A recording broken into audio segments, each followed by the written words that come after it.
I was at a football game one time in high school. One of the more popular guys, he had a 65 Impala. And just the way he negotiated and had the car go over the speed bump, it just looked like poetry in motion to me. I was just like, oh man, I can't wait till I get my first car. It's gonna be a lowrider, I just can't wait. And that's kind of where it all started.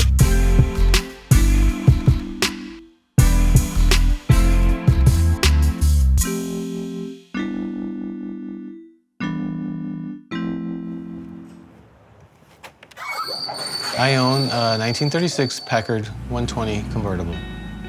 What I call a Hollywood car. It kind of has that Hollywood flavor to it, you know, from the late 30s. It's a pretty blue with a blue leather interior.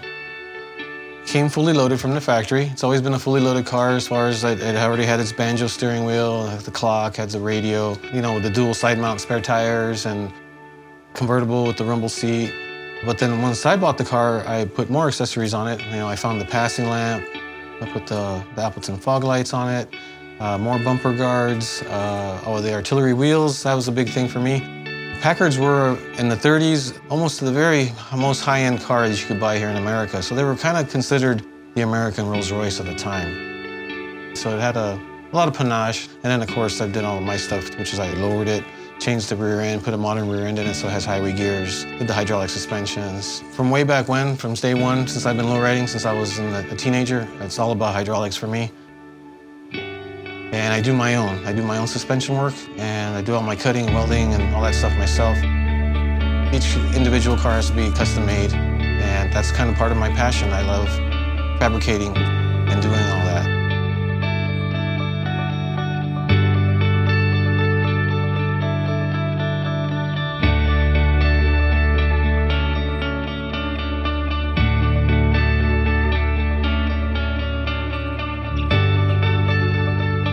I also try to make them ride really smooth, and the car still rides like a Packard. I was born in San Francisco. My parents are both from El Salvador. Somewhere in San Francisco they met, they had a love affair, whatever you have it. And unfortunately they broke up when I was about 2 years old. So the rest of my life I lived with my mom as a single mom. She always worked, a lot of the times 2 jobs, sometimes 3 jobs to make ends meet. We moved seemed like almost every year. We were bouncing around, moving all the time. So I didn't get a real sense of roots in the community, other than we lived basically in the same part of town. We always kind of lived around the Mission. It'll sound funny now, but the straw that broke the camel's back for my mom was when the rents in San Francisco hit $100 a month. She said, that's it, we're out of here. So that's when she got serious and she looked for a place to buy. And she looked all over the Bay Area. She did her due diligence and looked around, and she settled on Union City. And eventually I went to James Logan High School, and that's where I grew up. Luckily, back then, in those days, there was a lot of shop classes offered in high school. And I took everything. I took wood shop, I took electronics, closed circuit television, auto shop. I took it all. I really excelled at working with metal. And I took machine technology. I actually impressed my instructor to the point where he helped me get a job. After about 5 years of working there, I realized one day it was a great job. I made good money. I thought to myself, I really want a career. And at the time, I had a friend who had become a postal worker. He really enjoyed it, and he enjoyed walking the neighborhoods and how everybody thanked him for bringing the mail, and he kind of liked being a public figure. And I thought, yeah, that's kind of like the kind of job I want. I want something where the public feels good about you, you're kind of looked up to and respected. And so then somewhere along the line, it dawned on me, I said I should look into the fire service. I just walked over to the local firehouse near my house in Union City. I knocked on the front door and said, hey, excuse me, how you doing? My name's Randy. I'd like to know, how do you become a fireman? And the guy was looking at me like, yeah, you kid? Yeah, right. And he goes, just go to the local college. He goes, you go there, you talk to the counselors, they'll set you up.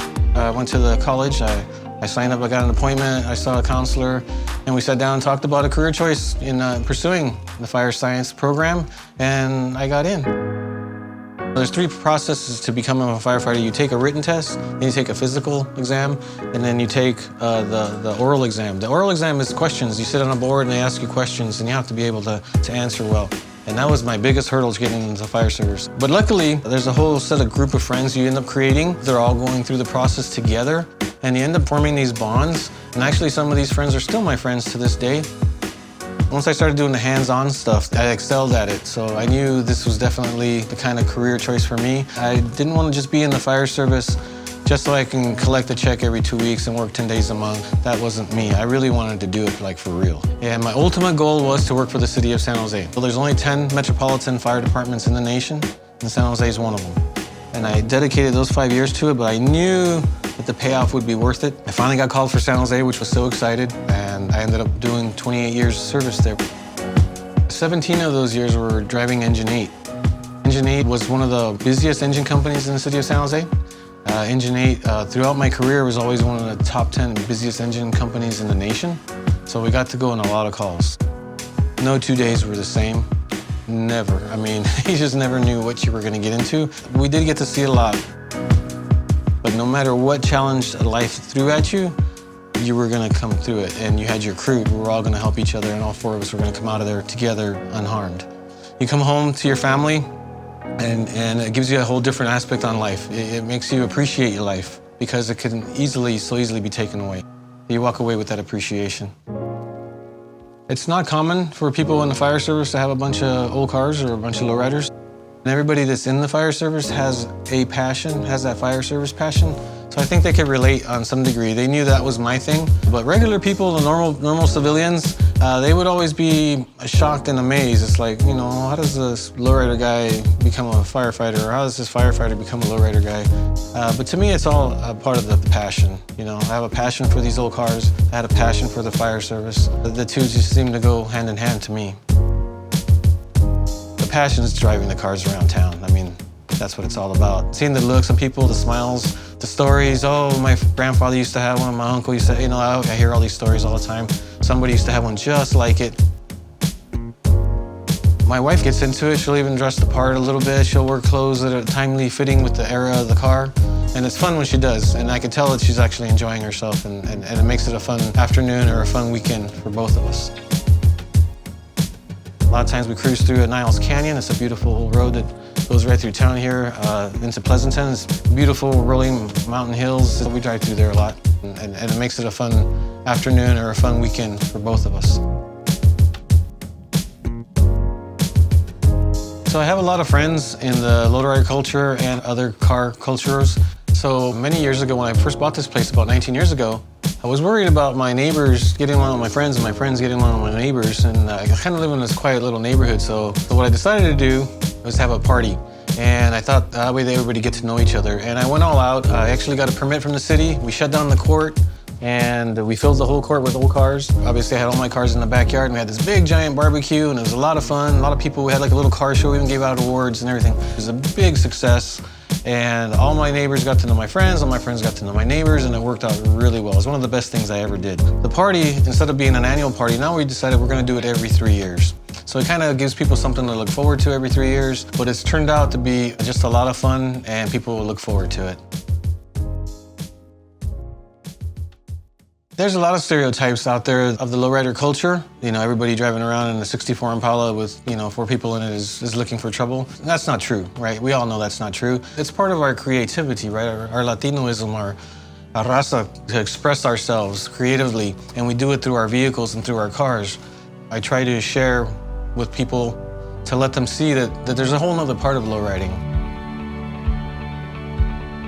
I feel like I've been breaking down stereotypes since I was in high school.